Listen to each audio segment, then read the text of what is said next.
Ser Podcast.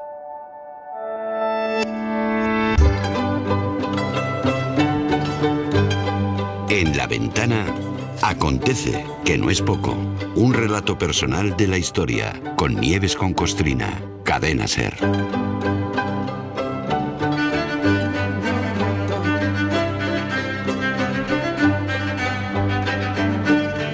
Nieves, ¿qué tal? ¿Cómo estás? Buenas tardes. Muy bien, ¿cómo estás tú, Roberto? ¿Qué tal? Muy hoy bien, no digo, muy bien. Hoy no hablo en plural, hoy ya sé que estás tú solico.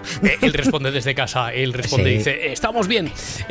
Hoy seguimos para bingo, porque si ayer a esta hora nos aclaraste que el famoso motín de Esquilache en realidad era el motín contra Esquilache, la verdad es que esta tarde el azar nos regala una coincidencia estupenda, porque realidad y ficción es como si confluyen, bueno, de hecho confluyen en un hecho ocurrido en plena Segunda Guerra Mundial y que cabreó muchísimo a Hitler, ¿no?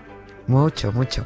Y además es bonito porque, como dices, hoy se da una de esas casualidades que, bueno, cuando te pones a preparar el trabajo y tal, tienes que confirmarla 7 veces diciendo, no es posible que cuadre todo así, ¿no? Y encima, bueno, esto es una tontería, ¿no? Pero es que hoy encima es miércoles, que es tarde de cine, de televisión en La Ventana, o sea que como que encajaba todo. A ver, ver a Steve McQueen subido a una moto alemana y a toda pastilla, derrapando por ahí, por un campo huyendo de los nazis, o sea, invita de inmediato a pensar en una de las escenas de la película La Gran Evasión, ¿no? Aquel intento de huida de un campo de prisioneros de decenas de soldados de las fuerzas aéreas aliadas, ¿no? Steve McQueen era el más indomable de los prisioneros y se pasaba más tiempo en la nevera, te acordarás que se llamaba esa celda de castigo del campo de prisioneros de donde salía hecho un Cristo siempre. Se pasaba más tiempo ahí que en el barrancón del campo, ¿no? Y en la nevera, como único entretenimiento, ahí lo que hacía era lanzar una pelota de béisbol contra la pared y la recogía con un guante de béisbol, ¿no? Y resulta que hoy, 24 de marzo, Steve McQueen cumpliría 91 años. Pero es que hoy, precisamente hoy, se produjo la auténtica Gran Evasión que luego recogió el cine y que protagonizó Steve McQueen. En la película Steve era el capitán de las fuerzas aéreas estadounidenses Virgil Hills, ¿no? Ese que estaba escapándose constantemente para luego dejarse, porque lo hacía posta, para luego dejarse coger porque traía información valiosa para poder organizar la gran fuga luego, ¿no? En la noche del 24 de marzo de 1944, 76 hombres protagonizaron una huida en masa que, como has dicho, cabreó muchísimo a Hitler, muchísimo. Una de las fugas más espectaculares de la Segunda Guerra Mundial fue aquella. De los 76, solo 3 lograron escapar. Otros volvieron al campo ante el miedo a ser ejecutados, ¿no? Y 50 de los fugados fueron fusilados. Al final de la película La Gran Evasión aparece una leyenda, un cartelito que dice: esta película está dedicada a los 50. Y nosotros, mira tú, nos acordamos hoy de Steve McQueen, que, otra casualidad, murió con solo 50.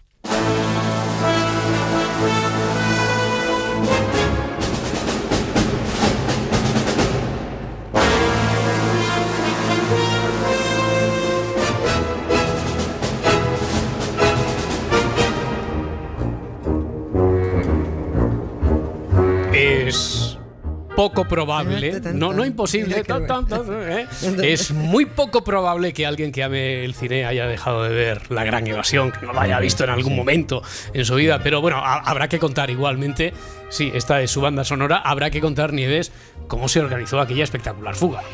Pues sí, a ver qué bonita banda sonora además también. Sí. La Gran Evasión fue una operación planificada al milímetro y en la que colaboraron 600 prisioneros. No todos estaban por la labor de fugarse porque había mucho miedo, ¿no?, a las represalias, pero colaboraron 600 tipos, ¿no?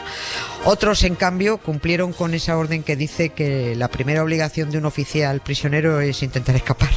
Recuerdo haber leído esto, no sé si es verdad porque solo lo tengo en la memoria y un poco perdido, haber leído que en alguna parte que esto incluso estuvo o está amparado por el Convenio de Ginebra.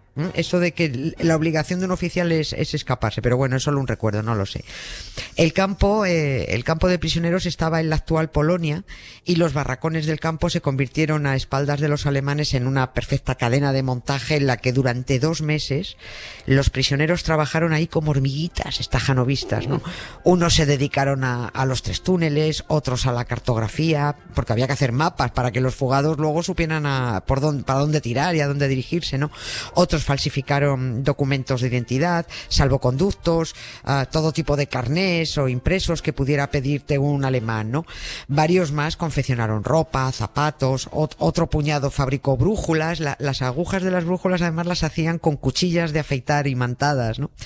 Bien es cierto que los prisioneros, aunque estaban en un campo de máxima seguridad, hombre, contaron con una vigilancia un poquito más relajada, porque no los vigilaban miembros de las SS, sino que los guardianes pertenecían a la Luftwaffe, eran de las fuerzas aéreas nazis, un poquito más ¿no? suave, más suave. Sí, eran un poquito menos bestias, entonces, bueno, pues había una vigilancia muy rígida, pero un poquito más laxa, ¿no? Y eso, bueno, les permitió organizarse para una fuga un poquito mejor, ¿no? De todas formas, Nieves, que es de película, porque lo increíble es cómo se organizan para conseguir en secreto todos los materiales para construir los 3 túneles. Bueno, sobre todo la madera, por ejemplo, para evitar los derrumbes, ¿no? Claro, es que además iban quitando maderas y no se tenía que enterar nadie, era alucinante. Los túneles eran Dick, Tom y Harry. Les pusieron Le pusieron nombre, de ¿no? nombre a los túneles, sí. A los túneles, sí. Al final solo pudieron utilizar uno, huyeron por Harry. Pero a los alemanes descubrieron los otros, ¿no? Pero a los alemanes no descubrieron uno. A los alemanes no les entraba en la cabeza que se les pudiera ocurrir hacer túneles, porque es que además, precisamente el campo estaba ubicado en un sitio que fue cuidadosamente elegido, con terreno arenoso, precisamente para evitar que se pudiera hacer túneles, porque en cuanto excavabas un poco, ¡bum!, todo se derrumbaba, ¿no? Y en cuanto a la organización, bueno, fueron muy hábiles hasta para conseguir que les enviaran del exterior material que necesitaban. Esto fue increíble. Enseguida contamos esto porque esta historia real de la evasión y la propia película encierran a la vez una curiosa historia que tiene que ver con un reloj propiedad de uno de los prisioneros, ¿no? Pero antes de contar esta historia vamos a irnos a aquel 24 de marzo, cuando corrió de boca a oreja entre los prisioneros la frase "lo haremos esta noche". Eso se lo fueron pasando unos a otros, ¿no? 220 prisioneros estaban listos para la fuga, pero solo 76 pudieron salir del túnel y llegar al bosque porque un centinela los descubrió. Y es que hubo un error de cálculo en la longitud del túnel de Harry, ¿no? Se quedaron muy cortos. La galería tenía que haber rebasado la alambrada muchos metros para salir mucho más allá del campo y así que no los viera nadie, ¿no? Y el agujero de salida apenas rebasaba la alambrada, ¿no? Por eso fueron descubiertos, ¿no?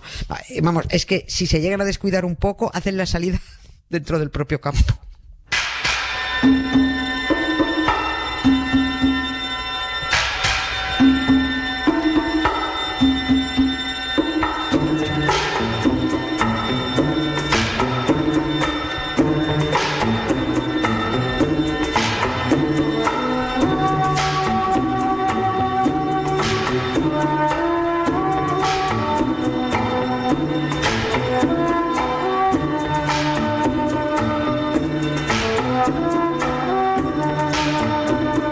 Oye, Nieves, ¿y por qué cuando capturaron a los fugados no los devolvieron al campo como habían hecho otras veces?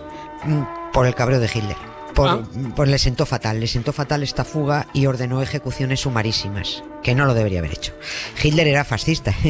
Lo digo porque como el otro día una señora del PP dijo que si la llamaban fascista significaba que estaba haciéndolo bien, pues eso, que Hitler era fascista, por si alguien quiere tomar nota, ¿no? Y también estaba muy orgulloso de serlo. Bueno, y también estaba muy ido, el pobre, ¿no? Por eso dio orden de que fusilaran a todos los fugados que pillaran.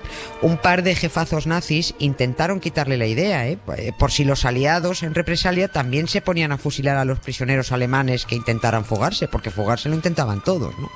Y porque además eso no se podía hacer según el Convenio de Ginebra, que decía que el prisionero de guerra que fuera capturado tras un intento de fuga no podía sufrir represalias por intentar escapar, ¿no? Si le pillaban, oye, pues otra vez para adentro, pero ya está, ¿no? Y dijo Hitler el fascista, vale, pues no fusilo a todos, que fusilen a la mitad. Pero al final dijo, no, que decida Himmler, el otro colega fascista, que decida Himmler a los que hay que matar. Y Himmler decidió que fusilaran a 50. Y eso fueron crímenes de guerra. Y se ordenó además que los 50 fueran incinerados y las 50 urnas con las cenizas llevadas al campo de prisioneros y entregadas a sus compañeros para disuadirlos de futuras fugas, ¿no? No sé si aquella gran evasión al final mereció la pena, la verdad. Nos faltaba la historia del reloj. ¿Habrá tiempo? Nos falta, sí. Sí, yo creo que sí. Mira, en el campo de prisioneros la mayoría eran pilotos británicos, eran de la RAF, ¿no? Y entre los pilotos británicos la costumbre era usar relojes Rolex, ¿no? Casi todos tenían que comprarlos a plazos. Lo malo es que a los nazis también les gustaban mucho los Rolex y cada vez que pillaban a un piloto británico lo primero que hacían era confiscarle el reloj. El pobre piloto británico no solo se quedaba sin el reloj, sino que además tenía que seguir pagando los plazos, ¿no? Bueno, de esto se enteró el dueño de Rolex, Hans Wilsord, que era un alemán que emigró a Suiza, ¿no? Y hizo el siguiente ofrecimiento. A todos los que los nazis fascistas le hubieran birlado el reloj, él se comprometía a darles otro y a retrasarles el pago de los plazos hasta que acabara la guerra. Era un trámite que tenían que seguir los prisioneros, tenían que escribir para cogerse esa oferta a través de Cruz Roja, en fin, dando una serie de datos, ¿no? Dos de los pilotos de la RAF que escribieron a Rolex pidiendo que les repusieran sus relojes fueron dos que estaban precisamente en el campo y estaban en el ajo de aquella gran evasión, y pidieron que les enviaran un modelo de acero inoxidable que además tenía cronógrafo, y el señor dueño de Rolex se los envió, y incluso pidiendo perdón por los 4 meses de retraso en mandarlo porque tenía muchas peticiones. Aquel reloj con cronógrafo fue el que se utilizó para medir los intervalos en los que pasaban los guardias del campo y para medir por la noche cada cuánto tiempo los reflectores hacían un barrido, ¿no? Sirvió para medir todo lo que tuviera que ver con la fuga. También la noche de la evasión para controlar cada cuánto tiempo tenían que ir entrando los hombres al túnel para que no se congestionase, ¿no? Y aquí va otra cosa. Steve McQueen lució en su muñeca uno de esos relojes, el del teniente Emerson, durante el rodaje de la gran evasión.